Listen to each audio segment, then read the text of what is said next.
market expectations, the public expectations, that Islamic financial system on its own is not going to give jobs to people. It's not going to give, a liquidity surplus, to the government. It just helps things doing in the right way, and also getting rid of this burden that every individual, every institution, and every government is feeling, that we are going against our constitution, we are going against the principles of Quran and Sunnah, and we are in breach of something that's very, very important. We are doing something that is completely and clearly prohibited. Hello, everyone, and welcome back to another episode of Majlis Markets. As always, I'm your host, Hassan Jivraj. Before we begin this podcast, please remember to like, share, and subscribe, and also leave us a rating wherever you're listening or watching this podcast. And also remember to follow us on all social media channels at Majlis Markets. But now I'd like to introduce my guest for today's episode, Farrukh Raza. Farrukh, Assalamu alaikum. Thank you, Brother Hassan, for inviting me to the podcast. Yeah, it's my pleasure, Farrukh. And, I was just telling you offline, it's great catching up with you. We caught up in Bahrain about a month ago at the AOFI conference, and you very kindly gave me a bit of your time for the clips, and I got really good feedback, and I'm really grateful that you also shared it on your social media as well. And I think we got good feedback from the market participants and all the different stakeholders, so I'm really grateful for that. But Farrukh, you and I go back quite a long way. I was just thinking of when we first met. I think it was way back in 2013, and you've helped me over the years when I'm ever writing articles, whether it was about Morocco's Islamic finance industry, or when we were talking about AOFI in general, and now obviously today, inshallah, we're going to be talking about Pakistan. And you've got like a really illustrious career in the Islamic finance industry, and a lot of people know who you are. But for our listeners and viewers who may not know about you and your background, could you give us, to kick off this podcast, could you give us like your early life and your background story? Sure. Thank you, Brother Hassan. Okay, so my name is Muhammad Farrukh Raza. I'm the founder and chief executive officer of IFAS, Islamic Finance Advisory and Assurance Services, professional consultancy entirely dedicated to Islamic finance for almost 2 decades now. I'm also chairing the IOFI's Governance and Ethics Board, and I'm also co-founder of a couple of Islamic fintechs as well. My background story is not very, overly interesting. I was born in Pakistan. I grew up in France, in Paris. I became older in the UK, and over the last 2-3 years, I have been out and about, between Dubai and Istanbul and Birmingham and so on and so forth. So due to my profession, I travel a lot. I did my MBA from the UK. I entered Islamic finance industry. I wouldn't call it accidentally, but it was actually unplanned. When I was, I came to the industry just out of curiosity to learn more about Islamic finance, about how Sharia and finance, they work together, and what options are available for the entrepreneurs and businessmen like myself. I came from a business family background, and my late father, he used to wonder what Sharia compliant financing options are available for businesses. So I thought, okay, it will be great to explore this for some time and then go back to the family business and get on with my life. But Allah had written other things for me, so I entered the industry out of curiosity with the initial view of staying here for 6 months, and 21, almost 22 years on, I'm still in this industry, and alhamdulillah, I feel myself blessed for having the opportunity to work across 66, actually more than 66 jurisdictions now to date, all around the world, all related to Islamic finance projects. So there we are. Amazing, Farrukh. This is like a really great background, and IFAS do fantastic work, and obviously you've been involved in like a lot of different markets and a lot of different developments over the years. What comes to my mind is Morocco in 2018 when they issued their first sovereign sukuk, and you gave really fantastic insight at the time. But today, Farrukh, I want to talk to you about a country that's close to your heart, Pakistan. It's very well known that Pakistan, I think their federal Shariat court in 2022 declared that the country should be riba free and completely Sharia compliant by the end of 2027, I want to say, or the beginning of 2028. And this is quite unprecedented. I mean, it's not the first time Pakistan's tried to go down this road.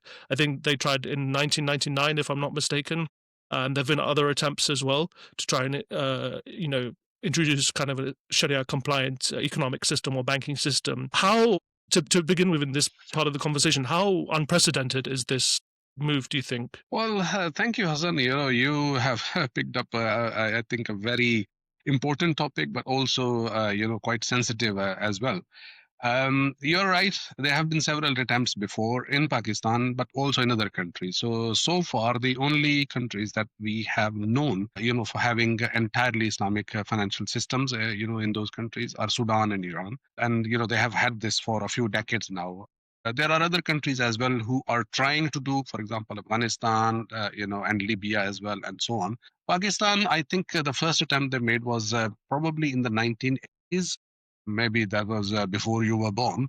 But that attempt, unfortunately, didn't come to fruition. Then there were, I think, a couple of other attempts as well in the later years to come. And, each time it just felt that, it's so close, but then in the end, it didn't happen in the end. So this time, I think things seem to be different because this is the third time that the Federal Sharia Court has actually ruled, and this time the ruling is much clearer than before. And there has been a timeline also that has been given, as you rightly mentioned. So on the 1st of January 2028, in principle, the country should have embraced completely Islamic financial system and abandoned everything to do with interest in accordance with text of the Constitution of Islamic Republic of Pakistan, and also, of course, we all know, in accordance with the Quran and the Sunnah.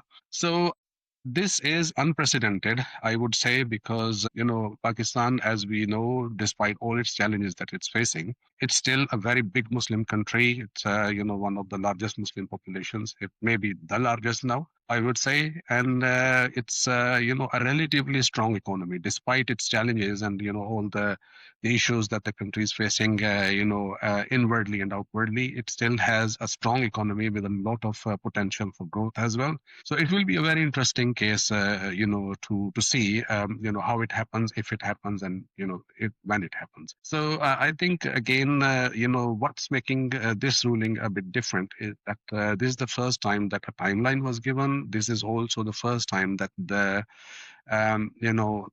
this ruling has not been challenged. Actually, it was challenged initially, but that challenge was withdrawn, as far as I know.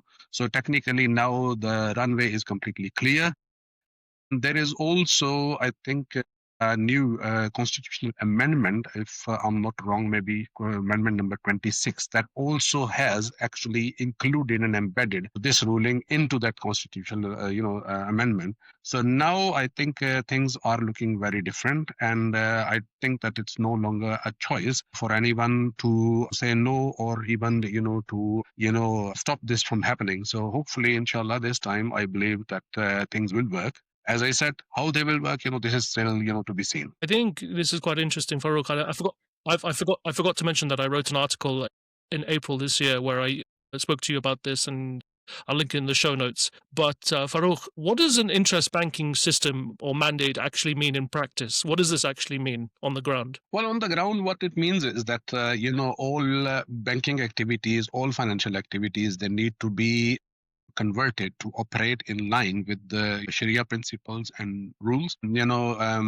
Any charging of interest or paying of interest, by the individuals, institutions, businesses, corporate, and even the government of Pakistan, that will not be allowed anymore. So everything, all the dealings shall be in accordance with Sharia, and all the financial transactions shall be structured, shall be conducted, and shall be delivered in accordance with these rules. Now, we all know that Islamic finance has come a long way. By the way, Islamic finance is not new. This has existed for centuries now. Since the early days of Islam, from the times of the Prophet, it has existed. It has continued, and it has thrived. It's only in the last 200-300 years, in the last 2-3 centuries, when things faded off, and then there was actually a sort of renaissance of Islamic finance. In the 1960s or 70s and so on. This time it's institutionalized, so hence we are seeing, it's in a very different form this time, where the central banks are actually, or the financial sector regulators are regulating the market. It's working in accordance with the regulations, with all the regulatory requirements. It's meeting Sharia requirements and regulatory requirements. So it is actually different this time, and it's making its way now. So it is becoming increasingly popular across the world. We know that a lot of non-Muslim countries also are offering Islamic financial products and services in their jurisdictions. the markets are adopting Islamic finance more as a sort of mainstream now, and so on. So, the products, the markets have actually evolved a lot already. A lot of instruments and a lot of structures are existing, in order to serve as alternative or a substitute to the conventional products and services. So whether it's in the sovereign transactions, whether it's corporate financing, whether it's SME financing, or personal financing, and even non-financial structures as well, they are existing. So it will be just I think a case of implementing it across the board, where every transaction in the country principally shall be happening in accordance with these Sharia principles and rules.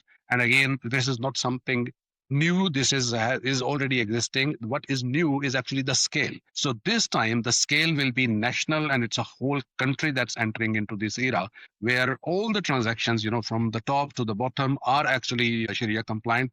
This is something that's going to be very different, and this is where I think the challenge lies. I think what's interesting here, Farrukh, is that you mentioned that this has been tried before in the 1980s, and I think again in the 90s as well.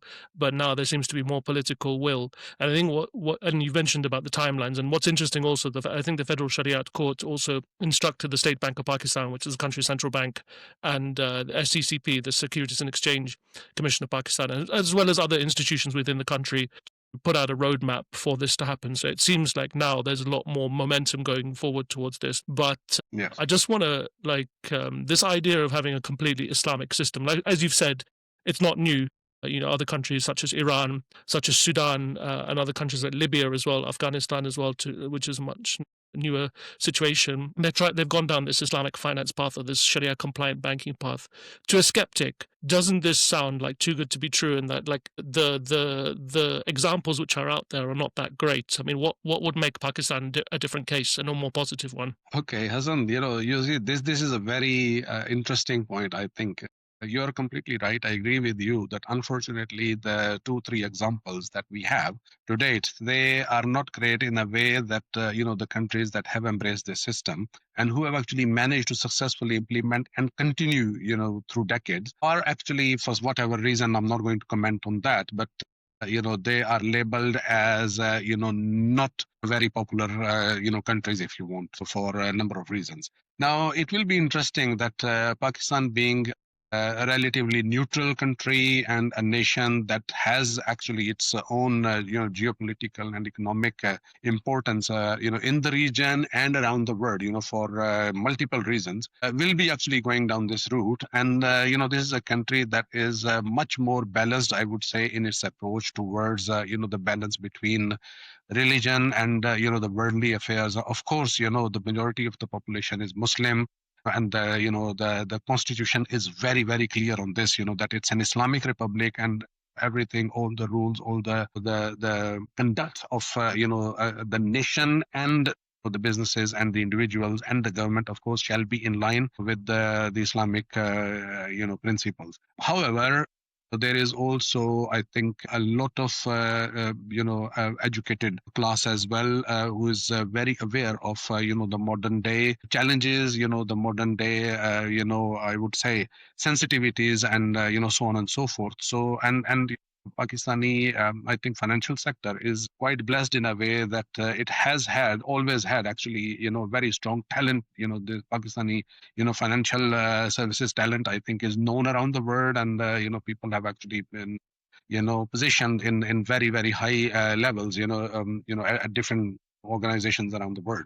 So there is a very good balance here, where things are not completely driven through emotion. I think there is it's a fine balance, but there is actually a very good balance of Sharia on one side, and having all the challenges and all the the quest for working with the rest of the world, and not being completely isolated, or not being completely out of the market, is definitely not on the cards here. So the challenge for the decision makers, and then also for the industry stakeholders, will be how to create this balance. And it's not only at the outset, but also through the years. How does this balance continue, so that the country's economy keeps developing, it keeps thriving, it unlocks its potential, but it remains true to its constitution, and to the rulings of the federal Sharia code. I believe that this case is not similar to the other countries that have been quoted for the reasons that I try to explain, and this is going to be a very interesting case for the many years to come, where we hopefully will be able to observe the growth of the economy and the country, and the strengthening of the nation through Islamic financial principles instead of interest bearing. Well, if we get into it, I listed some challenges, and I remember the article I was writing back in April. There's a lot of challenges. I mean, to begin with, this timeline that they put, I think this was done in 2022, and they've given themselves until the end of 2027. So we're at the end of 2025 now, or coming towards the end of 2025, and we're going to be 2 more years now, or 2.5 more years now until it's the deadline. But there seems to be a lot of challenges still, even within the short time frame. Because if you actually think about it, it's actually quite a short time frame that they're trying to do this. And the first thing that comes to my mind is that, and you mentioned this to me when we were talking about, when I wrote the article, is that Pakistan's sovereign debt is probably one of the most contentious challenges. Yes. Pakistan's a very well-known bond issuer. It's taken money from the IMF, which are all interest-bearing, all riba-based. Is this change not going to really impact Pakistan's sovereign debt financing? Well, it certainly will. The first thing is, I think today we are only 2 years and 2 weeks away from the actual date that has been set as the deadline by the Sharia code. So we this is very close. So 2 years effectively, in 2 weeks' time, it will be effectively 2 years. So this is the first thing. Second thing is that there are a lot of challenges, and of course, the last 3 years, it seems like the stakeholders, they have spent thinking quite thoroughly about how they are going to do things and so on and so forth. But I feel, and I may be wrong, but I personally feel that things seem to be a bit slower than they should have been, because until now, I believe that there should have been very clear communication of the plan, and a multi-layer plan at the national level, the sovereign level, and the domestic financial markets, and the links with the international financial markets, and so on and so forth. But I'm sure that the stakeholders are working around this, and they are definitely working on a plan, and it shall be soon rolled out. This is my expectation. Now, whether it's going to happen in 2 years or not, even if they start from 1st January 2026, having exactly 2 years before the deadline, I personally feel that it's not enough. So it will be very, very challenging actually to close everything in time for that. I have been in Islamic finance advisory work for, as I said, almost 2 decades, and having advised governments around the world, I know that it actually takes much more work and much longer timeline than people may anticipate. There are a lot of challenges, legal compliance, capacity, and so on and so forth. So a lot of things that need to be done. However, I think the question here is not whether the country will be completely successful, 100% on the target date or not. It's how much they have done and how much will be left by that. You are completely right. The sovereign debt is one of the major issues, major challenges, that the country, I think, is grappling with. And because, the majority of the sovereign funding is, there is some, Islamic sovereign funding as well, but that's very little. I think it's less than double digit in terms of percentage. I remember seeing, I think around 3-4 years ago, I saw the new strategy of the Ministry of Finance at that time that alluded to having 10% of the sovereign funding Sharia compliant in a few years' time. I don't think that has been achieved yet. However, they are working towards it. But obviously, even if they have achieved 10%, it's still 90% is still, conventional. So how do we convert this conventional debt into Islamic, and especially, any in domestic, bonds, etc. They may be replaced, substituted, by a new sukuk, etc., and so on and so forth. But then, what do we do with the likes of, the IMF, the World Bank, and other, Asian Development Bank, and other, multilateral organizations? So this is something that is not only technical, but it's a lot political as well. And this is not only countries political, it's actually, it's actually a much bigger, I think, picture that we have to look at. And then, of course, those conventional lenders, they need to be convinced that there needs to be a solution, and then agreeing the solution with them, and then converting everything. I think this is going to be a very challenging task. But as I said, this is something that may take longer than 2 years. Most likely it will, but there might be solutions, so these solutions, they need to be explored, and this is the work that needs to be conducted, and it needs to be started as soon as possible. Now, one more thing that I would like to add here is that a few years ago, I led the project, that was commissioned to IFAS by Asian Development Bank to help, the Ministry of Finance in, preparing a framework for asset light. So the reason was that, although the government of Pakistan is continuously issuing sukuk in domestic markets and also sometimes in international markets, but all those sukuk are purely based on ijara principle, and as a result, a lot of sovereign assets, they're actually already tied up, to these sukuk, and of course, even if they continue, there will be a limit, so it cannot be unlimited, and this is something that is a major obstacle in increasing the percentage of Sharia compliant sovereign financing, for the country. So to this end, what we did was we worked actually with the Ministry of Finance and Asian Development Bank, and we helped structure an asset-light framework that actually involved, a lot more structures than Ijara, and those structures, they will be requiring less assets or no assets at all, and everything, of course, while remaining true to Sharia principles, and mostly as applicable, to IOF Sharia standards as well.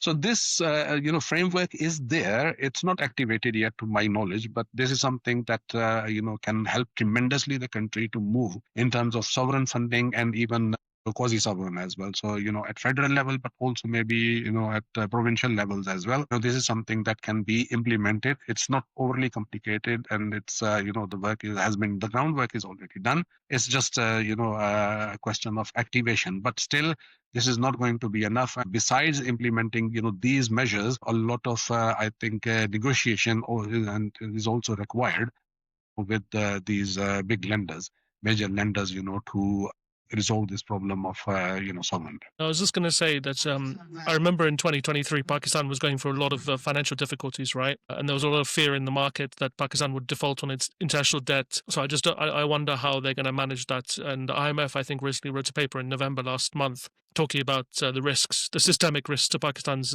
funding needs. I mean, are you not worried that Pakistan could get into a similar situation even if they go Islamic? Personally, I don't believe that that will be the case. My expectation and my hope is that things will stay much more positive now, because they have, I think, turned the corner. Currently, I think all the indicators, they are very positive. They are giving a lot of confidence, I think, to the investors, domestic and international investors, and the country has found stability finally. I think that problematic time is over, it's behind, and now, as far as I understand, as an individual, as a practitioner of Islamic finance, I expect that there won't be any major issues. There will be issues, there will be multiple issues, and these issues will continue for the many years to come, but they can be resolved. And of course, as far as there is a plan, there is an intention, there is a plan, and then there is good execution as well, which will of course require a lot of effort from the stakeholders, including, first of all, a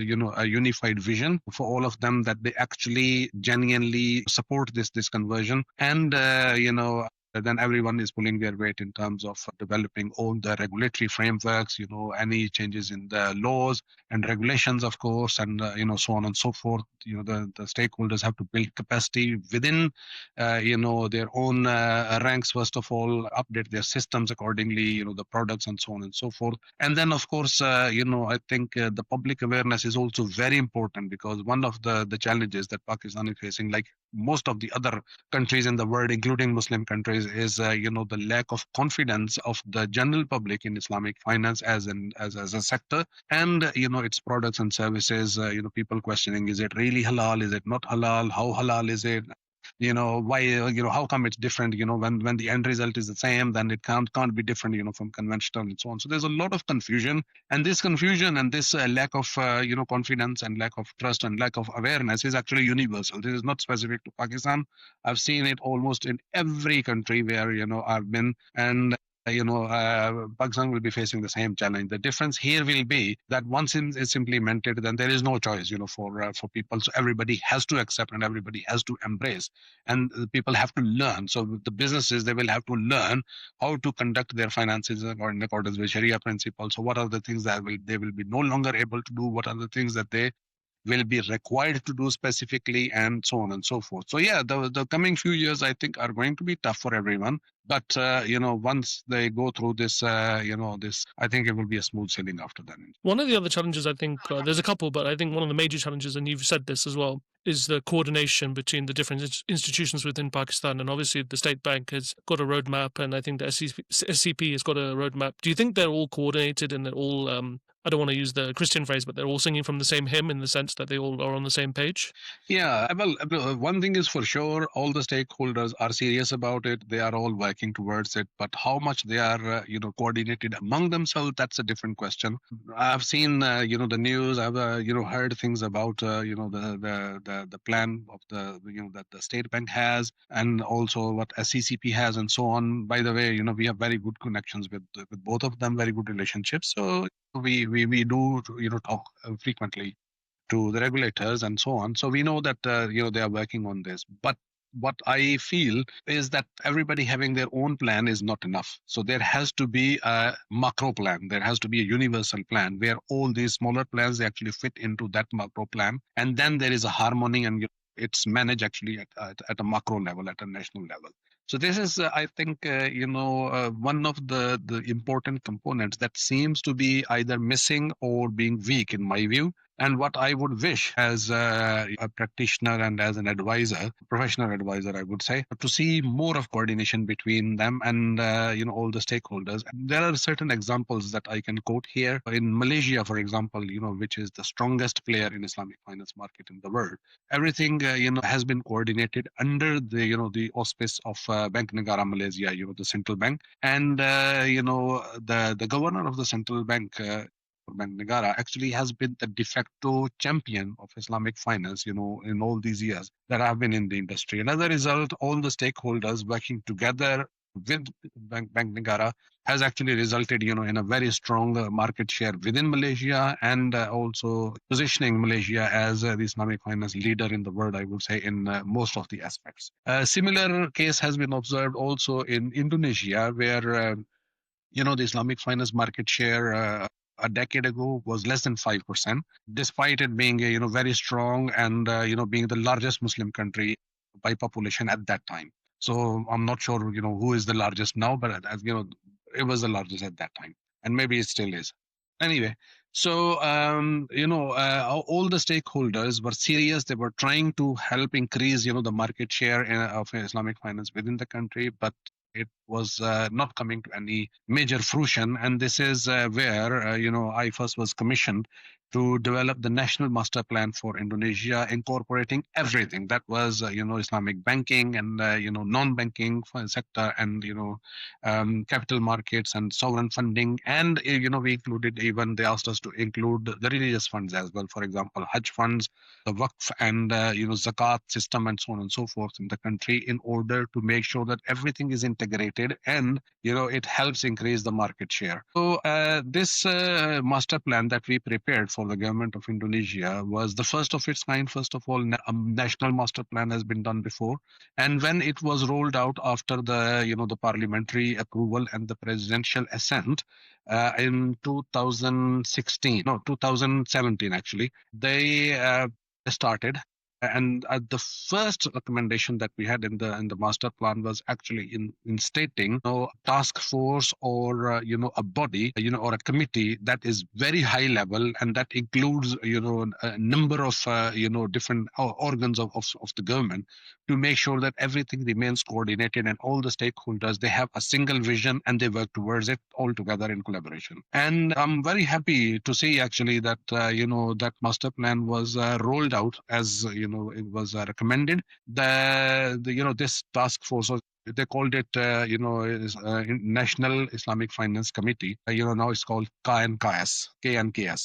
in Indonesian language. So they instated that it included actually in the members were the governor of Bank Indonesia, the central bank, the the head of the financial sector regulator OJK, and the minister of state-owned enterprises and minister of national development planning and the minister of finance and so on and so forth. And the committee was actually chaired by the president of the republic himself. So you can imagine that how seriously it was taken by all the stakeholders and how effective that measure has been. So under the supervision and oversight of this committee, the master plan was rolled out. And last year, just a year ago, I was actually in Jakarta, and I was told that the market share of Islamic finance in Indonesia, which is a G20 economy, by the way, has actually grown from 4.9% to 11.4% in 8 years after the implementation. Now, this is a very good example of how things work in coordination, and they can actually bring very big, they can bring excellent and great results. Now, I would like to see almost something similar in Pakistan as well, where, ideally there shall be a sort of national champion with, a high level body, that actually brings people all the main decision makers and policy makers from different parts of the government, and have a very coordinated plan so that it actually disseminates through all the smaller plans and the stakeholder level plans, and they are implemented correctly. So I think that will bring a lot more synergy, and it will be much more productive for everyone. It will make everyone's life easier, and I think the challenge will be, I think, much better managed if there is such coordination and if there is such collaboration between stakeholders.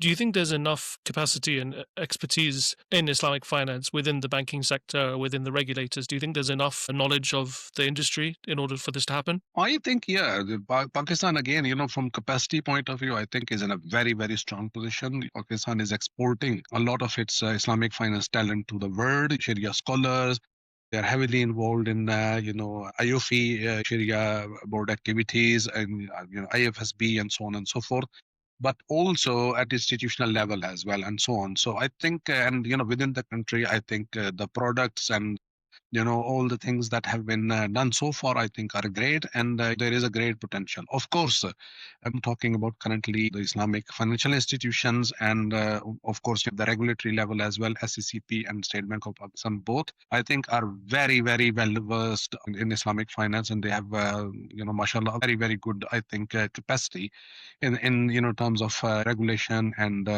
supervision. However, there is a very big chunk of the market which is conventional right now, and of course most of the financial institutions, whether banks or even microfinance banks, they have Islamic windows, and they have had this for a long period of time. So there is minimal capacity already existing. It's not that they are completely alien to Islamic finance like in many other countries, but of course, still not all the staff has been, capacitated. They need a lot more capacity building. The human capital needs to be developed. It needs to be nurtured in terms of Islamic finance. The systems, they need to be updated, and they need to be integrated, and so on and so forth. Plus there will be a number of new measures that the regulators will need to take. For example, Islamic liquidity management. So it's not only having the products and services by the banks or by financial institutions. Actually what happens at the the regulatory level. So the State Bank of Pakistan will require a much I think bigger menu of instruments that will be required in order to manage effectively the liquidity within the market. Everything has to be Sharia compliant. They're already doing a few things, but they are, I don't think that they are sufficient. So there is a need to do more. And similarly there will be other things as well that need to be developed. For example, all the deposit insurance scheme in the country shall be entirely Islamic, and so on. So a lot of things they need to change.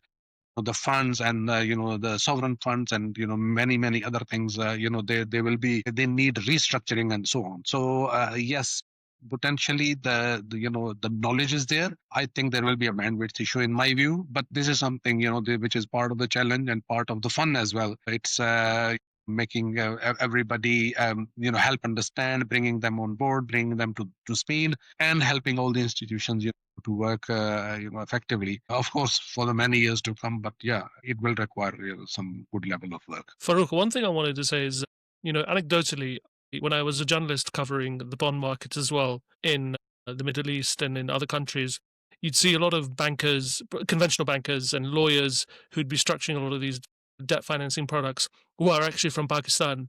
And, I got the opportunity to talk to the guys from the State Bank of Pakistan back in 2014 when I was starting off as an Islamic finance journalist at a publication. And if I'm being honest with you, a lot of the bankers, including people at the State Bank of Pakistan at that time, which was about a decade ago, whenever you mentioned Islamic finance to them, they would always just like groan and be like, "Oh, we don't like this. This is coming from the management." And then at the same time, when you talk to Pakistanis retail customers, from my understanding, is that they don't have a good perception of Islamic finance. Now, this goes back historically. I think back in the 80s, if I'm not mistaken, there was a decree of making everything Islamic, and then it all kind of went wrong, and then this left this like sour taste legacy in people's mouths. I mean, do you think that's playing a role in the negative public perception towards this, both from the retail customers and the conventional bankers? I believe there are two different things here. I think that sentiment that you are referring to, I think that's no longer there. There was a decade ago, as you already pointed out, and I think things have changed dramatically in the last 10 years. And since this ruling has come, and I think after the initial consultations and deliberations and so on, I think everybody has now accepted that this is it. We have to do it, and they have embraced the reality, and I think this is part of the challenge that has been accepted now. So in my view, that problem is no longer there. However, in terms of consumer confidence, that's a completely different thing. Those legacy issues that have been a bit distasteful, I will say, for the early generation, but I think that is probably no longer the case now. I think now there are two things that are playing up, on people's minds. First of all, again, this lack of confidence and this lack of trust that whether it is truly Islamic or not, and how Islamic it is. So this is because not people don't, trust the scholars or the Sharia boards. It's just that people just don't know. So everybody, like everywhere else in the world, every single Muslim actually knows and believes completely and accepts that riba is haram, interest is not for us, it's prohibited, and we need to avoid it in our life. But then how do we do it? How do we go about it as a business? What do I do as an individual? What do I do? How do I plan my future, and so on and so forth? This is where the challenge lies. And unfortunately, for whatever reasons, there are multiple reasons, people are not very well versed with these types of things. So there is a general lack of awareness. Now, the other problem is also the perception that has become a little bit negative, I think, is a sort of grievance that I see that the consumers seem to have in Pakistan. And this is where they compare the Islamic financial products with the conventional products. So especially when it comes to the rates, for example, the rate of return that is paid on Islamic deposit, I am told that most of the time it will be less than the conventional. So people ask why.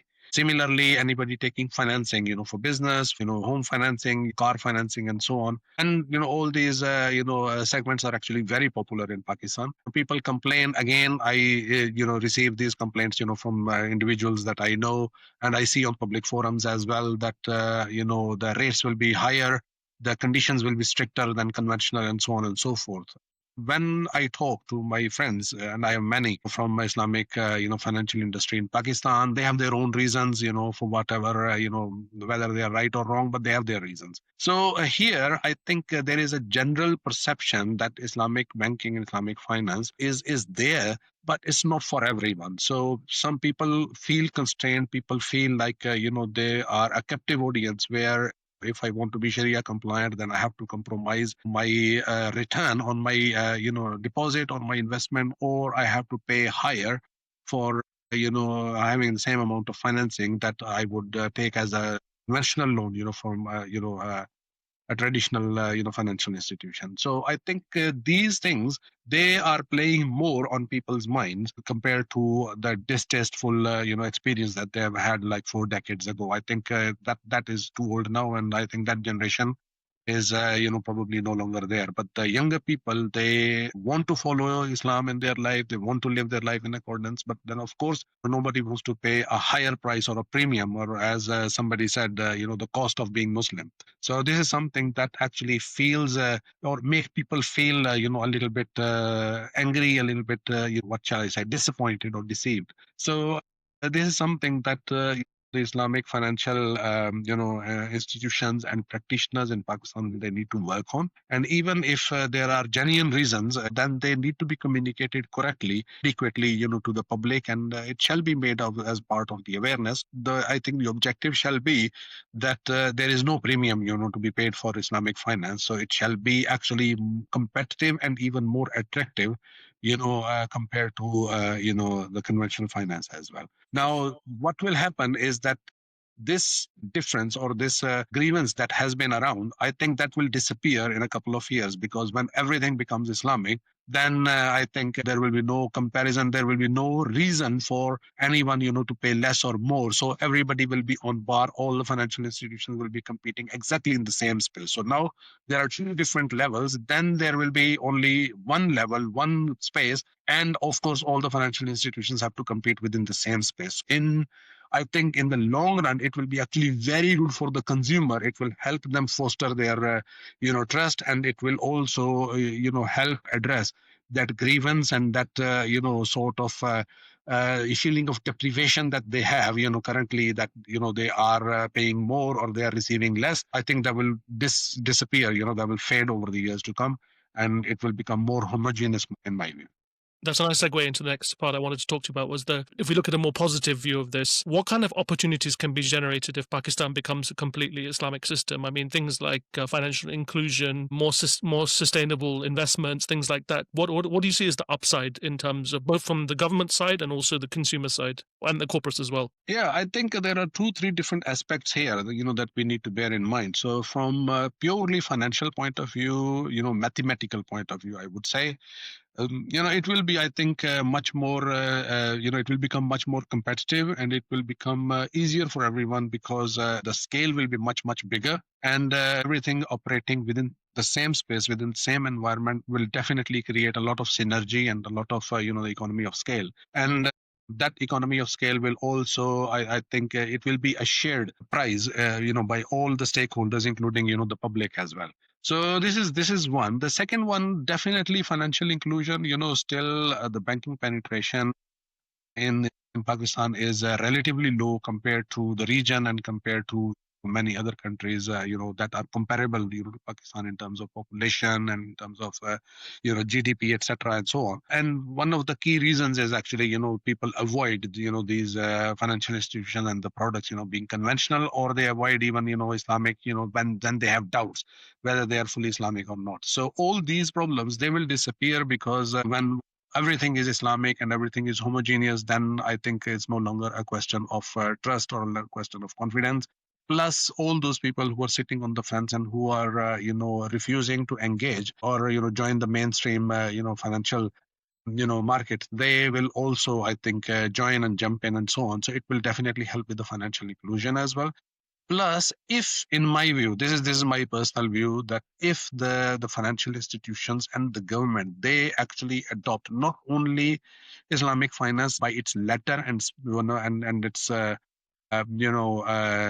figure, but also the spirit. So I always, as an individual, I always insist on three things. For me, it's not only the substance and the form, but it's also the spirit besides these two. Now, if that spirit is actually adopted by the financial institutions and it's also supported and promoted by the government, then I think Pakistan has a very, very big chance of becoming a completely different type of economy, completely different type of nation and country, because that will eventually, I think, facilitate and spur the growth of entrepreneurship within the country. It will help actually innovation. It will help. Pakistan has a lot of young people.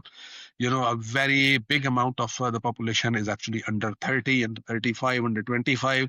and so on. So all these segments are very, very strong, and there is a genuine quest, desire actually of doing something in the world and finding actually a good position, a good role within the world space. So I think this is something that will eventually help the country tremendously.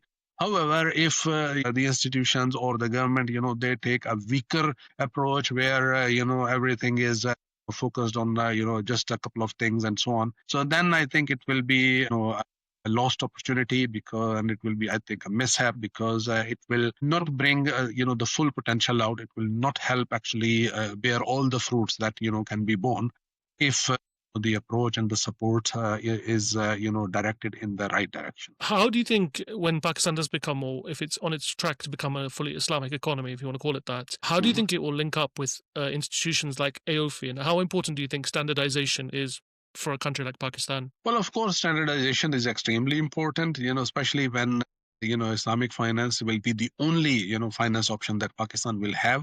Then not only within, the domestic market of the country, but all the cross-border transactions as well, including the sovereign and corporate and institutional and, so on and so forth. All that will be also required actually to be, in with some standards that are universally accepted. And of course, IOFI standards, and to some degree wherever applicable IFSB standards. These are the the standards that the industry has, and they are still work in progress, but they are still quite comprehensive as well. So we have come a long, long way in these standards, and they are adopted by most of the countries around the world anyway, either in full or in parts. But the majority of the countries are actually taking their guidance from these standards. So of course, if Pakistan implements, these standards adequately, then I think it will facilitate not only the growth of the domestic markets, but it will also help facilitate and reduce the cost of the cross-border transactions as well at all levels. One thing that came to my mind is that I remember speaking to a senior banker at a conventional bank, a Pakistani gentleman, and he banked Islamically, even though working for a conventional bank. But one of the things he said to me was that Pakistan, unfortunately, it imports more than it exports, and they have a lot of inherent challenges like tax collection and other things as well, which lead to it challenges. And he said every couple of years, Pakistan gets into like a liquidity, the government gets into like a liquidity problem, and they have to get either a credit line from, say, Saudi Arabia or the IMF or from bond investors, conventional bond investors. And when I mentioned this thing about going Islamic by 2028, he basically said, okay, fine, you can have an Islamic system, but at the end of the day, it's not going to change Pakistan's economy drastically.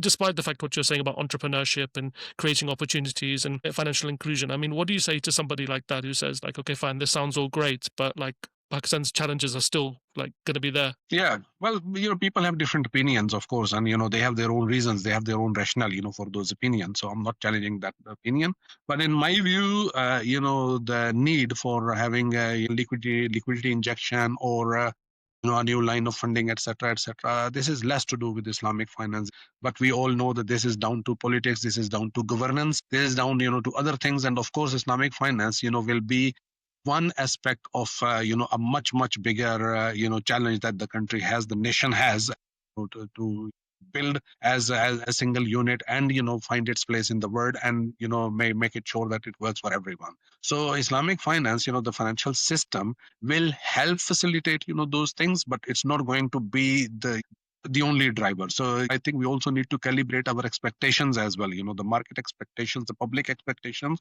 that Islamic financial system on its own is not going to give jobs to people, it's not going to give a liquidity surplus to the government. It just helps things doing in the right way, and also getting rid of this burden that every individual, every institution, and every government is feeling, that we are going against our constitution, we are going against the principles of the Quran and Sunnah, and we are in breach of something that's very, very important. We are doing something that is completely and clearly prohibited. So this burden, I think, is also, this is something that may not be captured somewhere in the balance sheets, if you want, but this is something that we all know and that it actually has a very, very heavy weight and very heavy burden on everyone. So once we get rid of this, I think that will also change the perspective of the stakeholders, including the public as well. It will also help people think differently, behave differently, and hopefully, inshallah, I may be sounding very utopian here, but this is why I'm saying that if the financial institutions and the governments and the stakeholders, they have a strategy where they actually adopt the spirit as well. They focus on the spirit, not only form and substance. This is not about making a transaction Sharia compliant. It's actually making the transaction full of spirit that is required actually to make that transaction work in the right way and bring the fruit that is much bigger than just some financial reward. So this is the mindset that needs to be I think cultivated and nurtured among all the stakeholders, and this is also that something needs to be communicated also to the public as well. Now, obviously, only time will tell. And again, it will not be only about how the Islamic financial system was implemented and how it was managed. It will be actually the bigger picture, that how Islamic financial system was implemented and how it was used to achieve the bigger goals, that is providing people an environment that is in line with their faith and with their belief, and relieves them from this burden of sin and this burden, this feeling of wrongdoing, and gives them this contentment and this direction that they are working for with something and for something which is much bigger than just a financial reward. And that is something that will help overall in the long term. Now, if all these things are not done, and everything is dumped on the financial system, and then we say after a few words that okay, it's actually not helping economic growth, is not helping the people become better, then I think it's too much of an expectation from something that is not actually suited for all these expectations. As we bring the podcast to a close shortly, one of the things I wanted to ask you was, what role do you think things like fintech, and I asked you this at AOFI as well, what role do you think AI will play in this? And also maybe perhaps as well cryptocurrency. I know the head of Binance was in Pakistan a few days ago meeting the state minister. I think Pakistan has a state minister for cryptocurrency. I'm not sure if you have any thoughts on that. What do you think of I the role saw for the news. tech and Yeah. fintech here? Yeah, What do you thank think you. about It's this? I think definitely, AI and fintech and all this technology is actually facilitating the growth of Islamic finance. But then again, as I said, it's just like the Islamic financial system. If we just expect the AI to do everything for us, or expect the introduction of fintechs, for example, to help with all the problems, this is not going to happen. So we have to fully understand what actually do we have at our disposal. So we have all the technologies in the world, and the technology is evolving so fast. But then there has to be a mindset that actually can understand the value of that technology, can also harness this opportunity and deploy it in the right way, and then also having a plan, a strategy, and then execution accordingly, to make sure that all these things they work. So if again they are adopted in the right way, then definitely they will make the challenge much easier for everyone. The use of AI, the the facilitation and the growth of fintechs and all that, that actually helps with the removing many of the barriers that people may face as institutions and individuals and businesses. But then it also helps actually in smoothing out the challenges that will come with this conversion.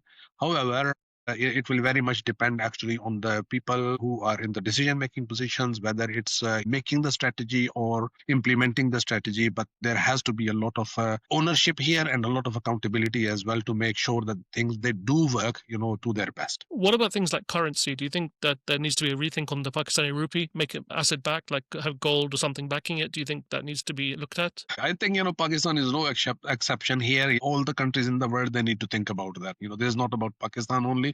This is about everyone. So we all know the consequences of what happened when the paper money was actually disconnected from the gold backing. We see the results, and it's aggravating, not by the year but actually by the day. So my wish and my dua is that Pakistan, like all the rest of the countries, actually go back to the standard and back up their currencies with real assets like gold or whatever. And of course, you also mentioned, I forgot about the cryptocurrencies. So cryptocurrencies, definitely they are a reality now, and I think this is word what the world is realizing. So of course, Pakistan shall not be left out, and they need to definitely consider how to make use of these cryptocurrencies to the best interest of the country, to the nation, and to the economy of the country. However, we also need to make sure that because this is a new type of asset class, new type of instrument, I would say, so from day one, the perspective of Sharia compliance shall be prioritized here, because any decision that is short term, can fire back actually in a couple of years or so. So whatever decision they make now, in whatever way they want to embrace, adopt these cryptocurrencies, whether by issuing, a CBCD or something else, but then or allowing the use of these currencies in the country, exchanges and so on and so forth, but everything has to be within the realms of Sharia compliance, to make sure that we do things once, we don't have to do it again in a couple of years when we convert. So I think this is probably the best thing to do. But of course, they have to work with the rest of the world on cryptocurrencies and so on. This is actually much more forward looking. So this is the spirit that all the decision makers and the stakeholders need to have, and this is how the world has to see as well, that this is not actually making a U-turn and going back into yester centuries. This is actually more forward looking. How do we do things that are in line with our own belief and with our own way of life, but also in accordance with today's challenges, and how we can be more competitive, and be more integrated with the rest of the world while remaining true to our own values. What would success look like, and how should we measure progress within the next 12 to 24 months, do you think? I think having clearly defined plans that are communicated to the markets, to the public in a full transparent way, that is definitely one of the, I think, key indicators of progress. But then also, I think the instatement of senior level, very senior level body to oversee and to monitor and to implement and to be responsible and accountable, for this conversion, and some clear action plans with milestones, that shall be communicated, not only communicated, but then they shall be started working on it. So if there is something in the next few months, and then that allows us actually to measure by the end of the 2 years period, how far they have come. So I'm not expecting them to be there 100%, but even if they have come, 20%, 30%, 40%, and there is a plan to, continue for 100%, then I think that's perfectly fine, at least in my view. Farrukh, tell us any projects you may be working on, any upcoming projects you can share with us. Yeah, well, as I said, that we have been working with a number of countries around the world. So currently, we are working on a number of projects. So one of them is actually, advising the Central Bank of Ethiopia, National Bank of Ethiopia, on developing Islamic, or they call it interest-free, money market instruments for liquidity management. Basically, we are also advising the government of Ethiopia for their first sovereign sukuk, inshallah. So a lot of, I think, news will be coming out in this sense, in this aspect, from Ethiopia in the middle of next year. We are hoping, inshallah. We are also advising the government of Uzbekistan for their first sovereign sukuk. We are also working on the conversion of a major conventional bank for its entire conversion from full conventional to full Islamic in the GCC region. This is also a very big project that we are currently working in. So this is more like institutional advisory, whereas Ethiopia, Uzbekistan, and some other countries, that's, policy advisory and so on. Currently working with the Philippines and many, many other projects as well, similar. And how can people find out about the projects you're working on? Like, can they go to IFAS website and check out more information? Okay, so you have really touched the pain point here, because we do a lot of projects, Alhamdulillah, but unfortunately we are very good at doing the projects, but we are very bad actually in communicating about those projects. So for whatever reason, we don't actually share a lot of these news on media and social media specifically. I think our team feels a bit hesitant in bragging about the projects all the time, as unfortunately some other people do. So we try to keep it to the minimal possible. I think we are trying actually to increase this communication and make it a bit more frequent actually with the market, to let people know at least some of the projects that we are doing. I think they're actually very exciting projects as well. So yeah, technically you may be able to see some on our LinkedIn page, or maybe on our website as well. But hopefully in 2026 we will be also starting a sort of newsletter as well, because some Inshallah. people have been asking about this and so on. Yeah, so not everything will be on social media, but we will be able to share some at least news with them. Inshallah, I'll link it in the show notes. But Farrukh Raza, this has been a really great conversation, really eye opener on some of the challenges Pakistan is facing in its journey towards to a full Islamic economic system.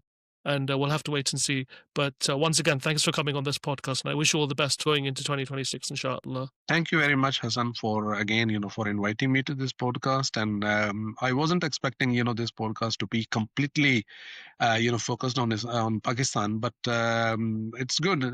At least I think, we have a very serious topic here, and I hope and wish all the best to the Pakistani stakeholders, to the government, and to the State Bank of Pakistan, to the Securities and Exchange Commission of Pakistan, and all other stakeholders and market players to inshallah have a good plan, and a good execution inshallah, and good results. In my view, this is very much doable. It's challenging, but every good thing is challenging. There is nothing in this world that is good, but it's easy as well. It requires, every good thing requires actually a lot of effort, and this is one of those. I hope that they will be able to pull it together, and if there is any support required from our side, from IOFE, from IFAS, from the other entities that I represent, then it will be a pleasure for us inshallah to support them, and help them and collaborate them as within our best capacity. And all the Inshallah. best to you. Thank you, and Thank you so keep up with these great podcasts. Thank you. Thank you.